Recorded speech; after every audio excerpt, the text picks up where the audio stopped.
Hello and welcome to Inside the Avatar Studio.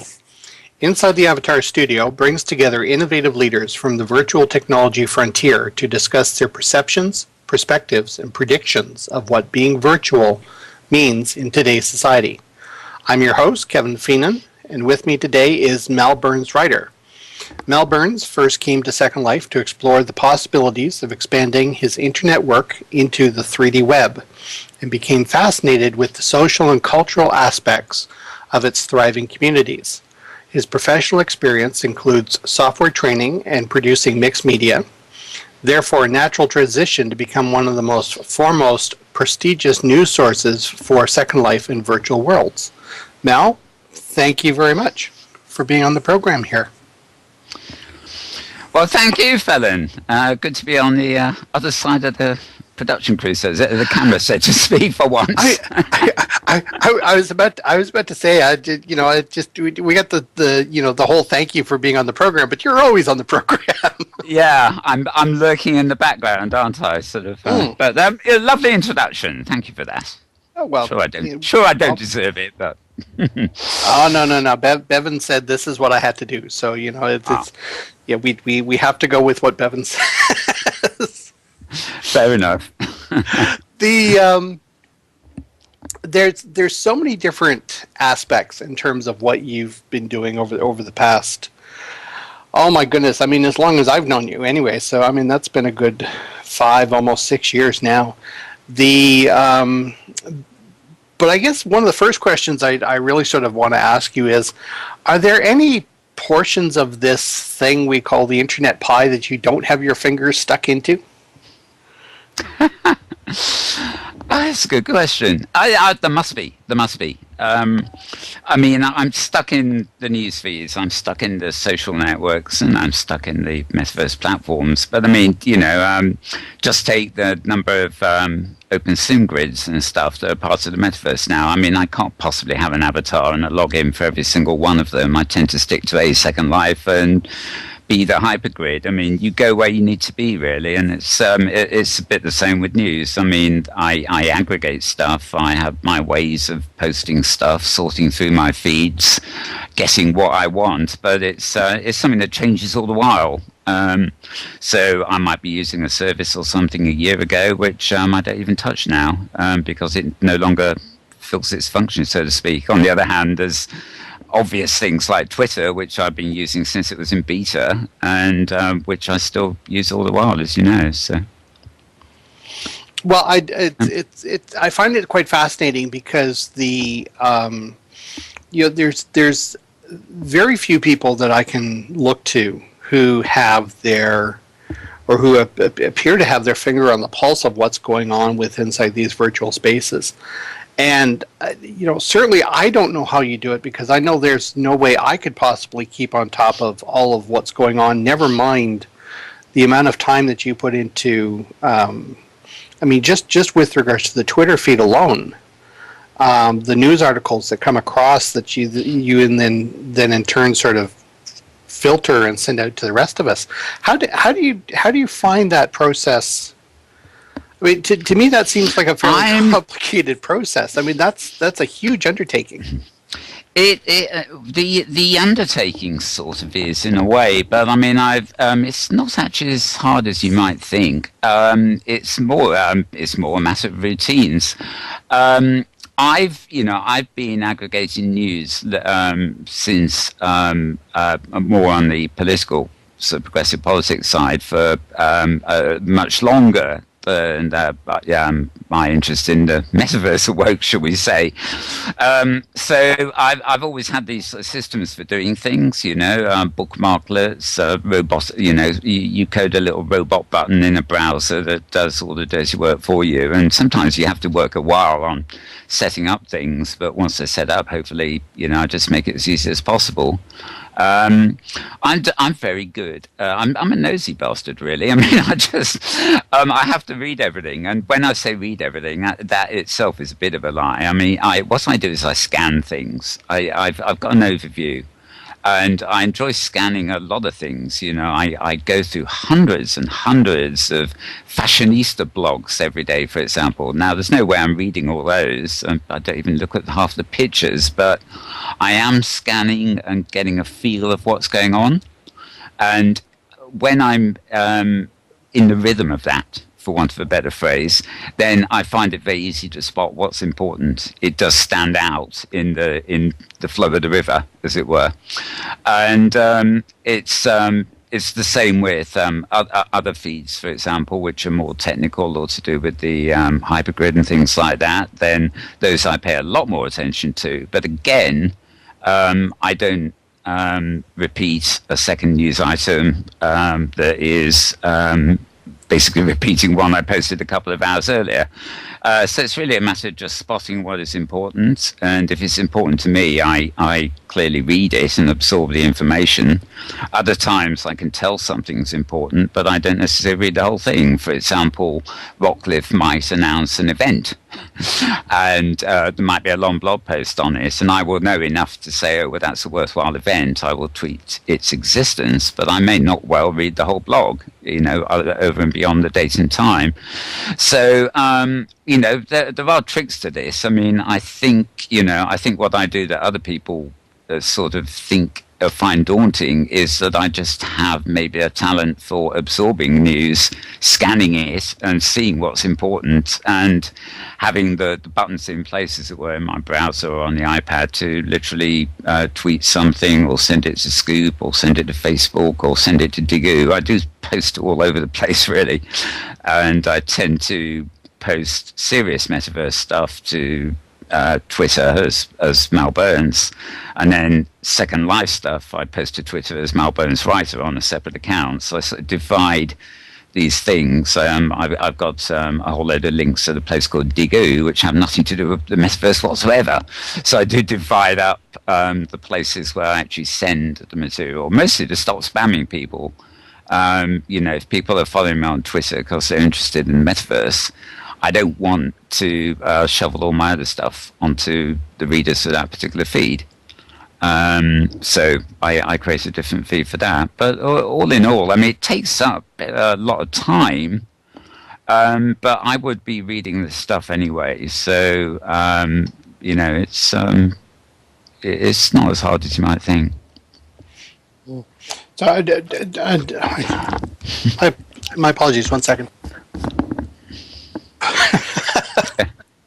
So between you and the bad tooth and me, my throat, we're going to do really well today. Yes. Over the years, obviously, there's some major trends that you've been blogging about and talking about, and certainly on the Metaverse in Review, and then, you know, through Grumpy's and other avenues that you have, where you sort of don't just do like put out the raw content, but also provide some sort of analysis around it. What have you found has been some of the more salient things that you've been finding over the last 3 or 4 years in terms of where we've been coming from? Oh, good grief. Well, the list is endless, really, isn't it? I mean, in terms of Second Life, incidentally, where we're filming this, obviously, I'm approaching my 5th Res Day, so it feels like I've been here a lot longer, but it will shortly be 5 years on this platform, anyway. And in that, and you know, Second Life, although I consider it only part of a greater metaverse, is by far the biggest sort of public platform, and you know, it's the place where you have to put the showroom even if you don't put the factory.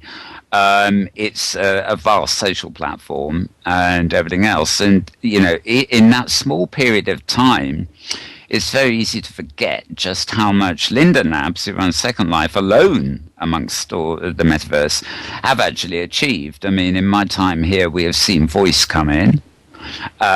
We saw an overhauled viewer, and now another overhauled viewer. Maybe we shouldn't be talking about that one. Also, we've recently had Mesh come in. We had, I suppose, Sculpties come in. I can't even remember half the things that have happened. I mean, the biggest change I remember, the first big change I remember was voice. But clearly, the platform, has advanced since then. I think how shall I put this? I do view Second Life, where we are now, for example, very differently from the way I did 5 years ago. It was the first fully immersive environment I'd experienced, of its ilk. And obviously, when I first came here, I was just fiddling about a bit. It takes a couple of months just to sort of, ingratiate yourself in the platform, so to speak. You run around like a little kid, finding everything you can do, and then when you found everything else, you sort of settle down and start doing something a bit more worthy. But so much has happened. I don't know whether it's partly to do with the fact that when I came in, there were lots of people coming in at the same time. But I don't know, Mitch Wagner was in at the same time, Nick Wilson, who used to do Metaverse. I think even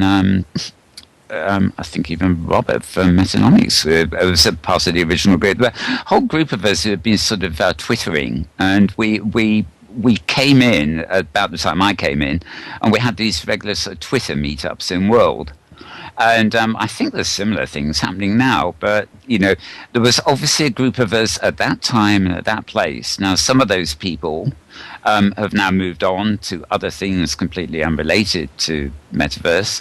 Others have moved on to more specialized platforms because, say, they're involved exclusively with commerce, or they're exclusively tech, whatever.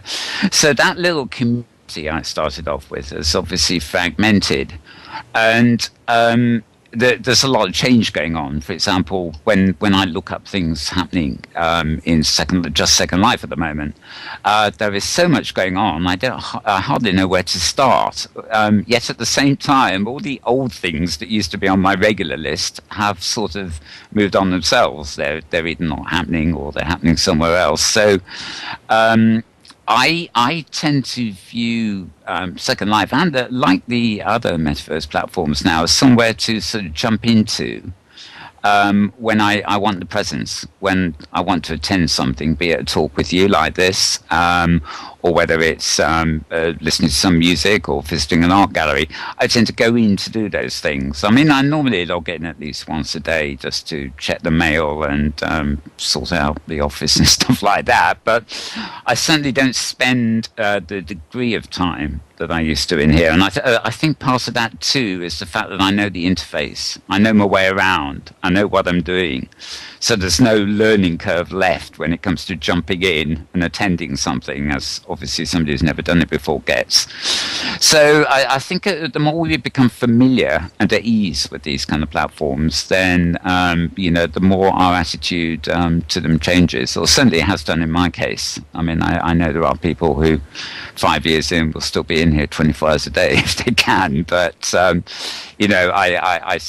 certainly have interest. I still have to use the 2D web to pursue things and stuff. So, but I like aggregating and bringing it all together, and I also like broadcasting, of course. So that's sort of a separate sort of line, but that's another avenue for what I consider to be promoting these platforms and what their the capabilities are.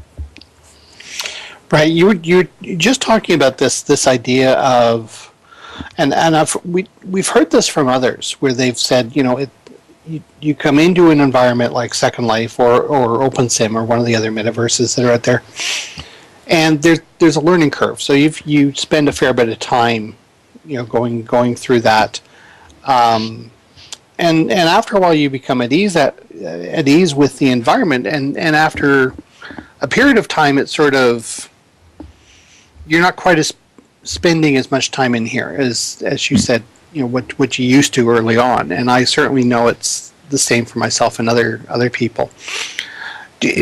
Do you think there's more to that than just simply being at ease with the platform? I mean, is there the how do I put this? The initial promise of virtual environments and having a second life, so to speak. Yeah. Has that sort of morphed on people, or is this just something that you find typically happens as people go from platform to platform to platform? Well, I don't really, I can only speak for myself, really. I mean, obviously different people have different degrees of immersion and, I won't say addiction, but, some people, if all you're interested in is having an avatar and having a house and dressing up in lots of costumes and going shopping, you could do it as a full time, and do nothing else. My interests are such that, well, I won't say there's really any limits to it, but I mean, forget that Second Life is a platform, a place to exist for a minute, and just think of it as a piece of software. Something like Adobe Photoshop, which I used to teach way back when, version 3, I think it was out when I stopped. I just have a way with those things. I actually tend to be self-taught. I would get a piece of software, I'd fiddle extensively with it until I thought I knew it inside out. Then I would walk away from the software and I would read the manual, because I found it much easier to read the manual when I'd already exhausted the visual delights, as it were. Reading a manual blind or while I'm looking at the screen, I found distracting and awkward. So I would tend to get a rough idea or good idea of what the thing was about. Then I'd go away somewhere quiet, away from the screen, read the manual. Then I would come back and finesse the skills. And there comes a point where, you carry on teaching the same routine week after week. But in terms of wanting to get anything done in the program, it would take me 5 minutes to do what once upon a time would have been a very complex job. And it was simply the fact that I knew the program inside out, or at least I would hopefully did. And, every piece of software, to a lesser or greater degree, is like that. And I think, bearing in mind that Second Life is software at the end of the day, you just don't expect to go in somewhere without that, undertaking that learning curve. I think once you've got the expertise, you know what you're doing, then you make a decision of whether you just come back to it whenever you need it, or whether you stay with it, to the point of, hang out here all the while, I guess. These things are a kind of personal decision. But I mean, something that has obviously attracted me is the progress of OpenSim and things like that. I mean, I have an estate, with my partner Tara, who's in the audience, on Reaction Grid, for example, and I visit a load of other grids if things are happening, using. Sorry, my mind's gone blank. The hypergrid, just jump to a hypergate or something, and so. When I come into Second Life, I usually expect to just pop in. I'll arrive at my home location, then I'll hit a TP to the destination I want to go to, if it's for an event or something like this. I'll arrive there and then do it, and then I'm off. It's a nice quick process, no travel time involved or anything else like that, an hour is an hour kind of thing. And I've extended that to open simulators too. I mean, there are platforms like Avination and InWorlds and a couple of others I won't mention, that seem to be emulating Second Life as a walled garden. But most of them, and I think the future at any rate, lies in the hypergrid, where just as I can TP from place to place in Second Life, on the hypergrid I can TP from grid to grid as well as from place to place. And I am not really interested in exploring all these different places. My main aim is to have one avatar, and that avatar is hypergrid enabled and can go to wherever I need to be. And there's a simplicity in that. You don't want to have 1,000 different avatar names, 1,000 different passwords, or even a grid that wants double passwords. I seek the easy route, as it were. I'm prepared to put the work into setting it up for myself, but once I set it up, I like it easy. Sorry, am I going off topic here? No, there is no such thing as off topic on this, on what we do here. It's interesting though, because I mean, what you're talking about in terms of this ease of use really isn't quite there just yet. I mean, the hypergridding, for the most part, is still limited to being inside certain data center domains, like very physical networks. Or at least my understanding of it is, and so I mean their reaction grid, for example, has a few hundred different white label grids that they provision, and you can hypergrid between each of those. But if you wanted to go from there to in-worlds, you can't. As far as I know, you can't do that yet. Well, I think you're actually wrong. You're right in the sense you can't go to in-worlds, but the reason you can't go to in-worlds is because, like Second Life, it is a walled garden. It is structured that way. But I mean, I can easily hypergrid from, say, Reaction Grid to something like aggregator Grid, which is hosted by Reaction Grid. But equally, I can hypergrid over to Franco Grid, which is totally independent. It's the French grid, which is on servers in France. You simply jump from server to server, just like you do in Second Life. When you change locations in Second Life, if you teleport, you're actually jumping from one server to another server, which is where the sim is you're going. And the hypergrid is actually pretty similar to that. You're simply jumping to a grid location and then to a landmark location. And you're quite right in saying you can't hypergrid to in-worlds any more than you can hypergrid to Second Life. But there's in-worlds, there's Avanation, there's and there are a couple that are like that. They deliberately think the walled garden and the firewall is the thing that is attractive. But most education, most academic, scientific builds on the open sims tend to be hypergrid enabled. They want you to just pop over there. And my good friend Fleep Took, who runs Chillbo here in Second Life, which I'm part of, and we did have Chillbo on Reaction Grid, that's now gone, has quite literally set up her own Fleep Grid. Which runs as a small server from one of her home computers. So actually, there's no overheads involved except for a normal internet connection. And I can actually hypergrid from Reaction Grid straight into her personal server and be on Fleet Grid, which, is all hosted on, I think it's an old Pentium 4 she's got. Yeah, so she was... Go ahead. Yeah. I see, this. I see getting simpler and simpler. I mean, just in the last year, the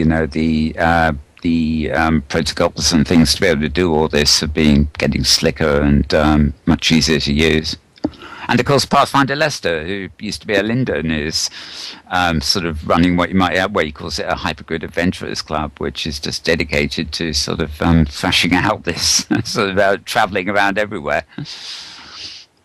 And there is something over there which is the kind of pioneering spirit that I think was still just about around when I joined Second Life. I obviously wasn't in the first wave of Second Lifers, but it's that pioneering spirit has certainly moved out of Second Life onto other grids, I think. Has it really moved though, or has it in fact become fragmented as well? Well, there's a lot of specialization. Somewhere like Franco Grid is, of course, focused on French people, and it's a sort of kind of national grid platform. On the other hand, you have Craft Grid, which is almost especially dedicated to craftsmen who want to build and create things. In Worlds, which isn't on a hypergrid, is very much a sort of it's the closest thing to Second Life as a independence of Second Life. It's a social grid. There's lots of clothes. There's lots of shopping. There's all that real consumer focus.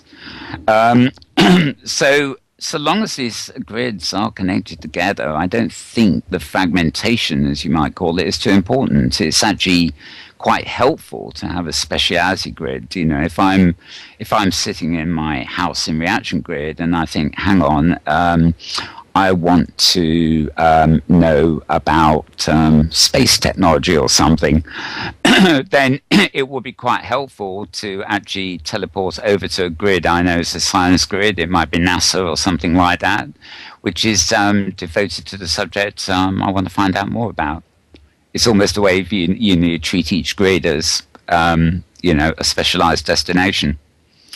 I think there's space for everything, really.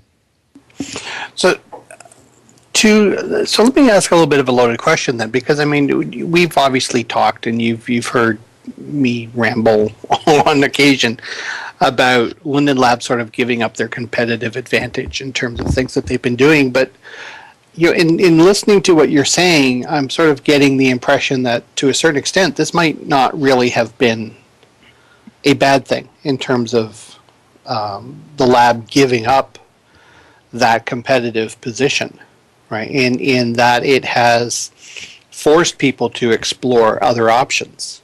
And I'm just wondering if you're seeing the same thing through. I'm not at all sure that the lab quite knows what it's doing. Well, it's not as if it was it's not as if it was a conscious decision, right? Yeah, I a lot of people, around Linden Lab say, that, they have this magic thing, but none of them fully understand what it is, what Philip unleashed when he made it.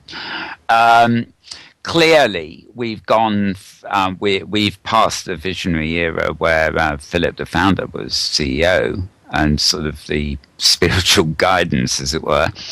Then we've moved into an attempt to, hit the business markets and the more serious markets in the Mark Kingdon era.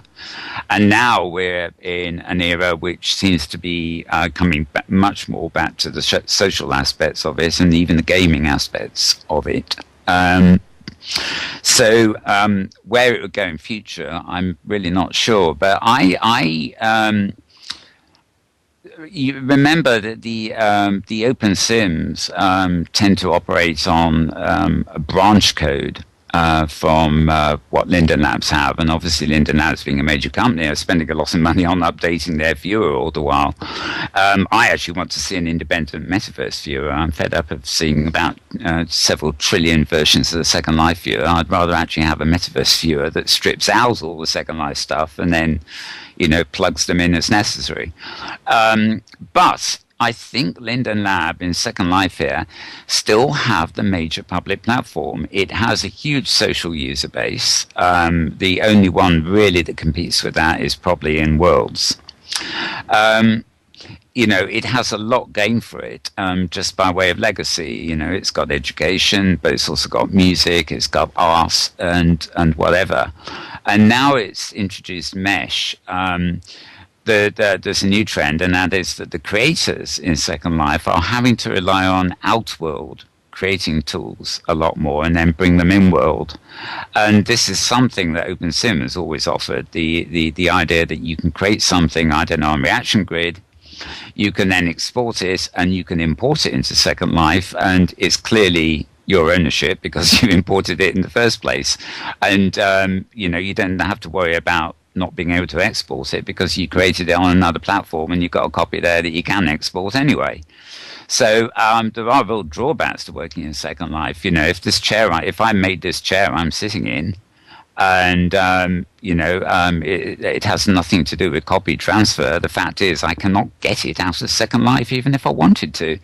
Whereas if I create the same chair on Reaction Grid or any open sim, then I can save it, and what's more, I can import it when it's finished and ready for sale or whatever I'm going to do with it, and bring it into Second Life. So Second Life has really become, as far as the metaverse is concerned, to me, the showroom of the metaverse. It's the high street.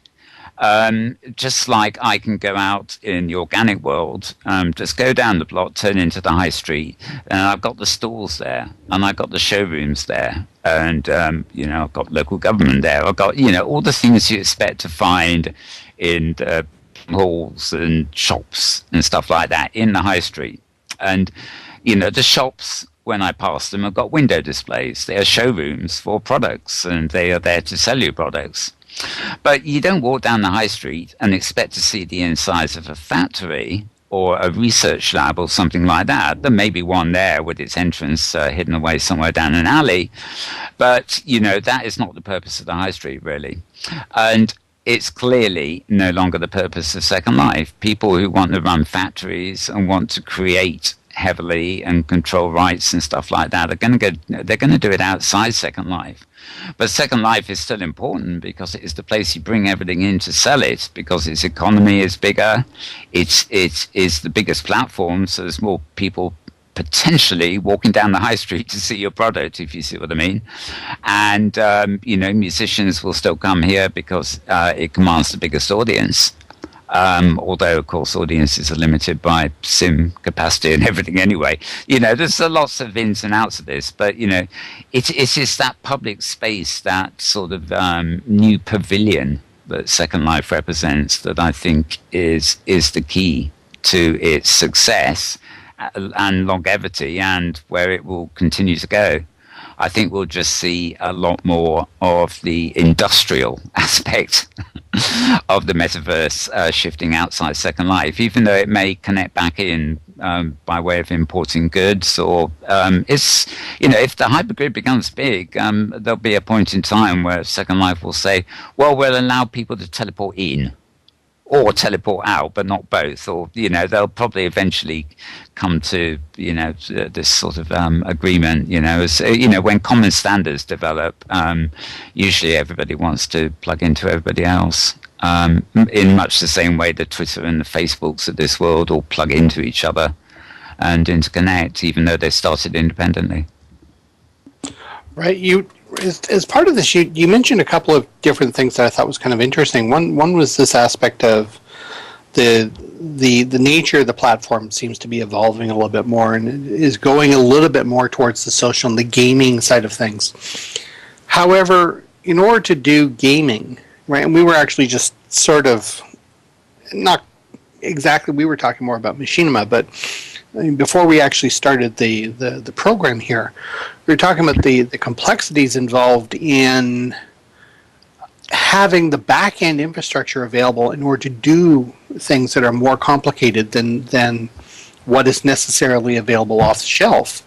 So things to introduce more of the gaming aspect to what it is that we're doing, whether it's OpenSim or whether it's here,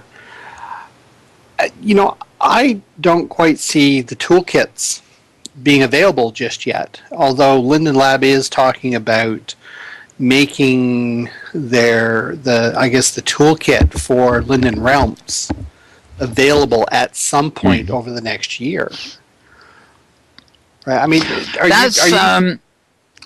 Now, I mean, I am not in any way a traditional gamer. I did actually, back in the 90s, oddly enough, I had one of Philips CDI machines, which was it's actually the first time I ever got on the web was through my television set, oddly enough. You basically put a CD in and it could run a web browser, or you could get games. And I remember getting Seventh Guest, I think it was called, and Myst. I love Myst, because they weren't so traditional games. They were kind of explore things, a bit like wandering around Second Life, exploring nice builds. But I'm not a traditional gamer. Give me a shoot 'em up and I'm dead in the first panel, and that's that. However many times I try. So, but games are very useful. I mean, some people say life is a game. Board games like Monopoly and things like that have always been very popular. Even people who still watch TV often watch game shows because of, they like second guess the questions or something like that. So everybody is games things to some extent, even if we don't call ourselves gamers. And as you know, of course, I mean, games can be very useful in education. They you can present something as a game where its purpose is to actually educate. Or more to the point, you can have educational things that are just pure fun anyway. For example, in Second Life here, I can TP over to a build of ancient Rome. Now, one of those builds would probably be somebody's fantasy of what ancient Rome was, but equally another one could be built by somebody who really passionately wants to recreate ancient Rome virtually. And it doesn't matter to me whether that is role play or not. I take it seriously depending on how seriously it's been constructed. I mean, to go to a sim that is a faithful replica of ancient Rome, and if they insist you put on a toga and behave like a Roman and do the role play thing, I've no objection to that, because although I'm not into role play, that is actually part of the historical education, to immerse yourself in the environment that you're being educated about, if you see what I mean.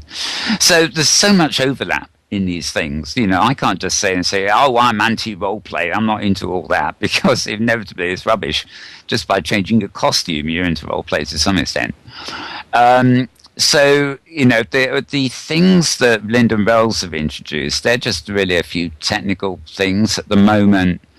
If a lot of that was given out to general users to create with, I could foresee a few problems at the moment. For example, automatic loading HUDs and things that do things automatically could be abused. So clearly, before they deploy that to anyone and everyone, they've got to sort of make sure it's not going to cause more trouble than it's worth. But I think these things will probably end up having other uses, to be honest. I mean, Second Life is not a game, but there's plenty of games in it. And there are, when I first came in here, I used to blog and do a video Twitter thing with Nick Wilson, in fact. And my speciality was like heads-up displays and tools. Every week I was saying, oh, I found these new tools. And it was almost from a newbie approach. I found this wonderful thing called Misty Tool. It does this, this, and this, and the list will be endless. But a lot of those heads-up displays that we can pick up in Second Life now that do really useful things for us were originally developed for in-world games. So although what they've become has nothing to do with gaming, it's really important that, the gamers have that freedom to develop stuff, because they ended up pioneering the use of things like HUDs. Do you ever see the lab potentially opening up the opportunity to have API plug and play aspects in here? It's so hard to tell. I mean, as we've seen with the new viewers, Viewer 3 or whatever it's called now, they've gone off on their own kind of tangent, and they've certainly introduced a lot of nice things, but there's no sort of modular, really true modular side to it. You look at a lot of successful software like Macromedia software and Adobe software. It's always had plugins, and the community that it develops the plugins becomes a major promotional part of the software itself. In Second Life at the moment, everything is in world, and because of the way it's built and structured, it's very hard to imagine them. I think I'm not a techie, but I've got a feeling they will have to backtrack an awful long way to rebuild something that will be modular and allow for plugins. I'm sure there'll be some ways of doing this. For example, I think the little tabs that you get on the buttons on the sidebar, I think it's fairly easy to program new tabs, so people could develop tabs in the same way that they've developed HUDs. But we'll have to see where it goes. They obviously their own viewer development is a closed ship, so to speak. I mean, they take on board these contributions they get given or reject them in some cases. But it's anything that's contributed really is sort of along the lines of the way the viewer is sort of going anyway. So there must be limits as to what you can sort of come up with that will plug into their existing system. But it may change. You can also get round a lot of things. One thing I like about Second Life and indeed the Open Sims is that you can use things like media on a prim to introduce other elements. Now, you can't really do it yet, for example, but take Reaction Grid. They also have a platform called Jibe, which is based on Unity 3D and works on the web. And I actually downloaded the Android version of it and actually have it on a TV set. A TV box powered by Android, so I can use this Air Mouse to literally go into the Jibe platform and wander around. But equally, in theory, I could do the same thing by putting Jibe on the prim. If it works on the web, it's going to work on a web prim in Second Life. So you can create a wall that is that other type of world, and you can walk from Second Life, not literally, but you can create the illusion of walking from Second Life into a wall that is another world on another platform. And increasingly, I had a long discussion with somebody about this quite recently. It may have been on Crossworlds, but the way that a lot of people expected the immersive nature of virtual worlds, immersive spaces, to take off a lot quicker than it has. We expected people to start using it for meetings instead of wasting petroleum and money and time on aircraft flying. We saw it as a sort of ecological savior, as it were. And it's sad in many ways, but people have gravitated to mobile technology. Instead of using technology to stop burning up petrol and stuff like that, they continue as always, but they've adopted mobile technology that goes with them.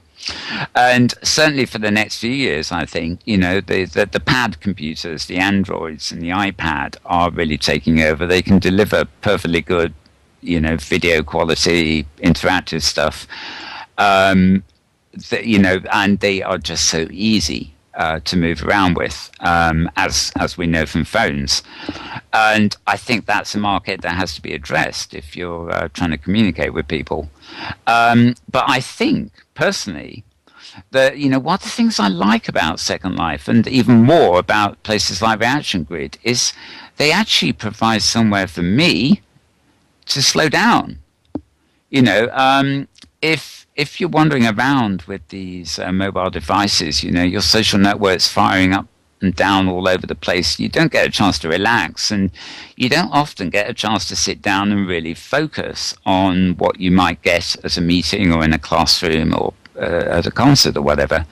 Whereas when you come into the virtual world and go to an event, whether it's a talk, a discussion, whether you're partaking or just listening, or it's music or art, you do have to slow down. It's a bit like becoming back to the real world. The pace at which you do things in the immersive environment is really quite slow compared with the web. Sure, you can teleport pretty damn quickly. That's a good way of travel, I've got to admit. But, when it comes to being at a venue and doing something, you're doing it much more in real time at a measured pace. And I think people need that.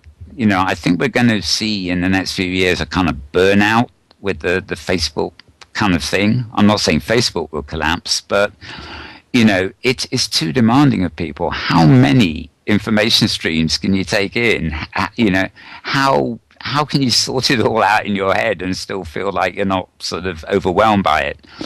And, people find ways, like I was saying earlier with my newsfeeds, we find ways to manage it. But even so, there is a limit to how far it can go. And you've only got to look at, say, disabled people, people working at home, people who don't have the mobility and things like that in the world, to see that the desktop and the environments, like metaverse environments, are vitally important to these people. Whereas, at the moment, there is still an absurd, use of travel and burning up resources and stuff like that, which we really have to overcome before these platforms will really ultimately be seen as the useful things they are going to be in the future. I'm rambling on a lot here, aren't I? No, that's believe me, that's quite all right. I mean, there's all kinds of things that you've been talking about here that I'd love to pick up on. Certainly, my apologies. We had some wild thing is talking about 10,000 years in Second Life is 1 year in real life. Yeah. But I mean, this whole yeah, but it's interesting because I mean, this whole concept is of information overload and people. I mean, it just seems to me, and I don't know if you've noticed the same thing through the aggregation of all these things that you've been reading about over the years, but it seems to me every time that there's a new social network that comes out, everybody's rushing to go say, oh, what's this new social network all about? And, whether it's, Fifth Avenue or whatever that thing Bevan's into lately, or, a number of other different environments like this. I mean, do we get to the point where we have to slow down? Well, I think so. It's something I've been thinking about that quite a lot recently. Actually, I tend to think, what can I cull in the activity that won't make much of a difference? Just to ease off a bit, because whatever you do, really, there's something more coming along all the while, and you can't take aboard everything without dropping a few things behind you. The social networks thing, I think, is a bit crazy. I mean, I'm a bit of a sucker for this too, not as a user, but I join everything going. But I am, unlike, I suspect, most people, I don't use half of them. I really join them so they're there if I need them. And I sort of know I've got them available if they prove useful. And if something looks like it could be useful, I mean, the example at the moment is a thing called Pinterest that came online very recently, which seems to be overtaking Flickr as a way of storing and commenting on images. And I think that will go somewhere, but I'm making very little use of it at the moment. I've got my end in there, so to speak, and I'm connected to it, and I'll send the old thing there. But I will wait to see how useful it is, before I use it more fully. This is just me, because I think, only 1 in 10 of all these new things coming online will actually turn out to be useful or live for a very long while. And I've had a lot of aggravation, I suppose, from online services. I mean, forgetting ISPs that don't deliver what they say and everything else. We all talk about using the cloud. I mean, to me, the internet is the cloud. I mean, it's data, and it's live on the web. It's scattered around different servers everywhere around the world. That is what I call the cloud anyway. But, people are now talking about the cloud because of its use for storing files and running applications from and stuff. But what happens when it goes? I don't think Google's going anywhere, so I rely on it quite a lot. But I will, for example, find a video collecting service, and I'll collect sort of videos and embed codes and stick them on this service. And just when I'm thinking of, right, well, how long has it been going? Oh yes, this is working quite well. Right, I'll integrate that into my website, or sort of tell people to go and look at these playlists or something. And just as you do it, they decide to go. they get taken over or changed or go bankrupt or whatever. So we really even things like Facebook, we are at the mercy of these enterprises. It doesn't really matter whether they're a big corporation and we're worried about our data and privacy, or whether they're a small fair that we sort of trust implicitly. The fact that they are remote services means that we can be scuppered at any moment, if they go down. So and this is another reason I'm not too happy about the longevity you're asking about of the networks. I mean, the Googles and the Facebooks are big, and it's very hard to see them crumbling unless something completely disruptive comes along to oust them. But at the back of my head all the while, I keep thinking, well, this is a service that's there online. I could wake up in the morning and it could be gone.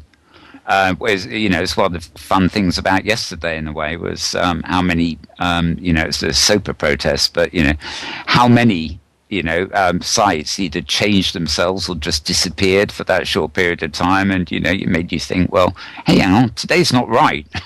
It's not working right, even though some people carried on as normal. So anything that's online, I mean, is in terms of empowerment for the human race, being online and having instantaneous communications, and what used to contain the promise of democracy, at least, is wonderful. That is a wonderful advance. But at the same time, because it's virtual, you've got to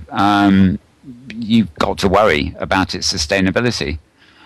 People who live almost entirely in Second Life, they can be leading very useful lives. But what happens if the plugs get pulled? If the American legislation that comes through, this sort of SOPA and the other thing they're talking about, it would affect being able to use media on the prim in Second Life. So it could, even though Second Life might still be here, its whole, half of its functionality may disappear. So you never know from one second to another, whether this is really stable.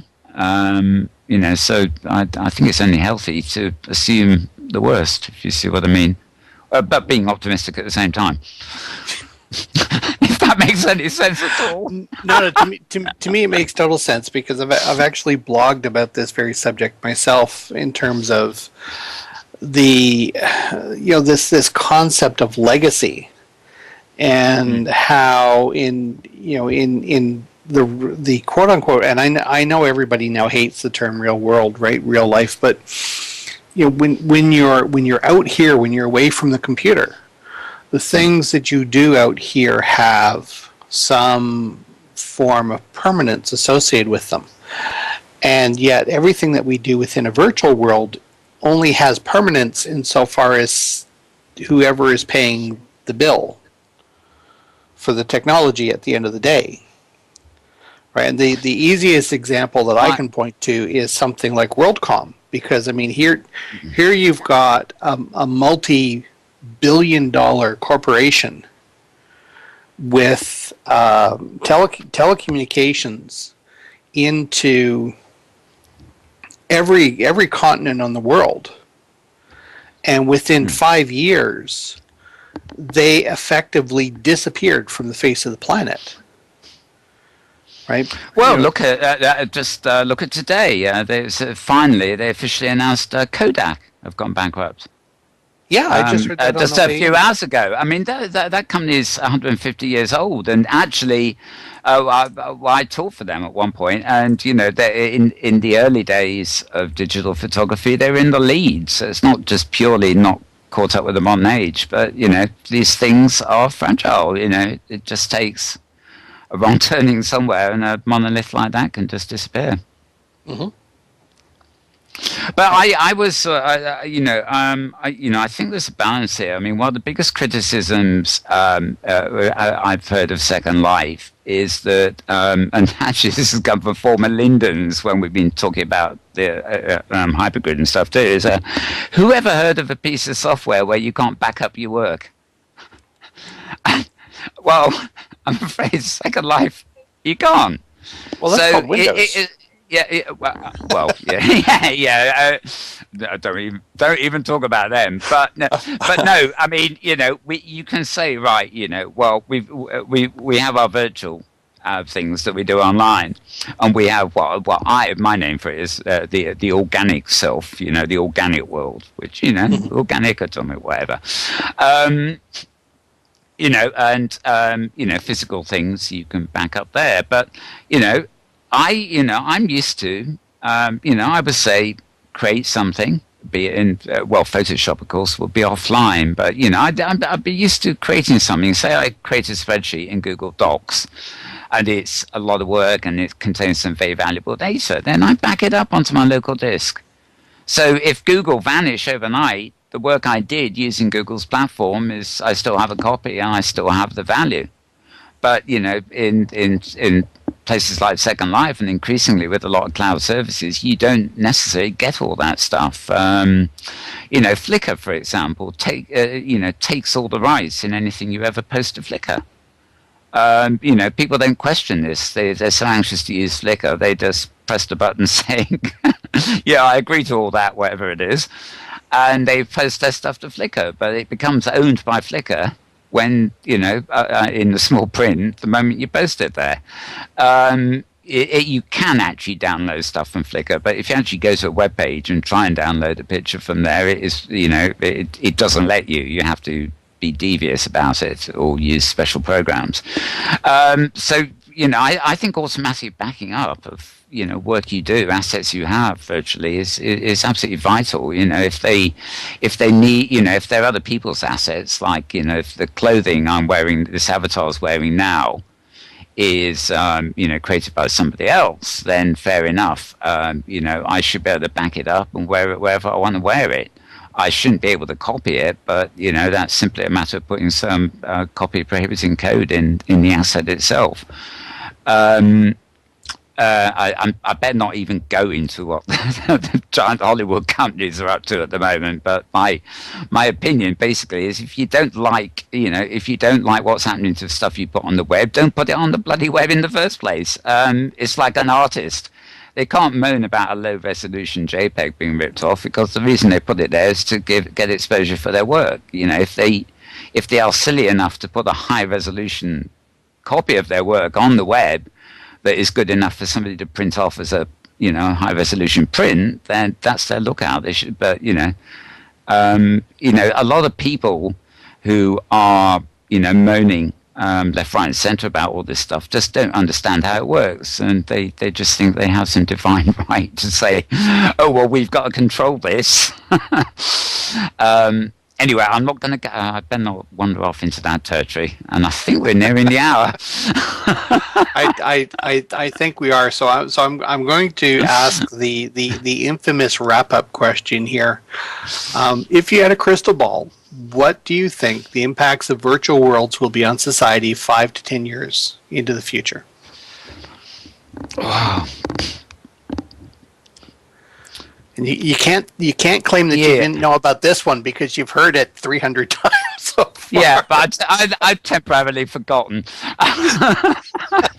Actually, I on Crossworlds, which is a similar talk program I do where I host, I think I end with much the same question, or greatest fears, really. I think it's just a very difficult one to answer because, if you'd asked me this question just a few years ago, I'd probably have said, oh well, we'd have more uptake of meeting spaces and people using these places to meet. Your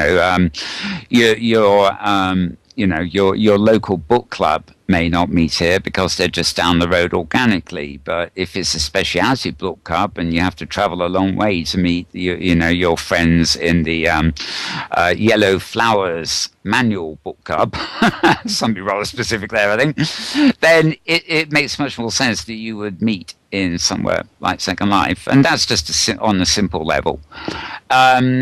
Whether clearly the necessary changes society needs to make in the organic world to protect our environment and conserve fossil fuels and stuff like that are not being implemented at the speed they should be just for the survival of the planet. So the anticipation of what the potential of virtual worlds has, I can't fairly say, I expect that to be happening in 10 years now, because I've realized people are very slow to take up this sort of thing. Also, a lot of people find it frightening, which amazes me, but it is true. A lot of people, they look at it and they would come into somewhere like here and they will make the leap to realize that the cartoon is more than a cartoon, and they will hear people speaking and they'll suddenly realize they're amongst real people, and they will actually freak out. Instead of embracing it, they'll run a mile, as if they've taken the wrong drug or something. There isn't an uphill thing. I think, in that 5 to 10 year period, we will see growth and we'll see alternatives. And I think we'll see a lot more compatibility via the web. I much prefer the idea of a virtual world where you enter a place and access the web and other services from. But other people take the other approach. They say because the web is so ubiquitous, then the web should be the first stop, if only the window that takes you into the world. So I think, when I refer to the web, I've got to refer to apps on mobile devices, most of which are sourcing web content anyway. I think we'll probably see more developments there for the interim period, at least in the next few years. Cool. Very good. Well, Mel, thank you very much. That's all the time we have available for the broadcast show today. It always is. It always is, yeah. Hey, we're doing not too bad. We're only a minute over this time. I'd like to invite you to stay for an after-show wrap-up. It's been wonderful having you on the show, and we're looking forward to good things to come. Indeed we are. Always keep our chin up, so to speak. Excellent. Okay, well, that's it from the Rockcliffe Rotunda. Join us. Actually, I have to check with Bevan when we're going to be back. It will be in approximately about 3 weeks. But Inside the Avatar Studio is produced by Bevan Whitfield and Rockcliffe University Consortium. Technical production by Robustus Hacks, and our guest today, Mel Burns, in association with Metaverse TV.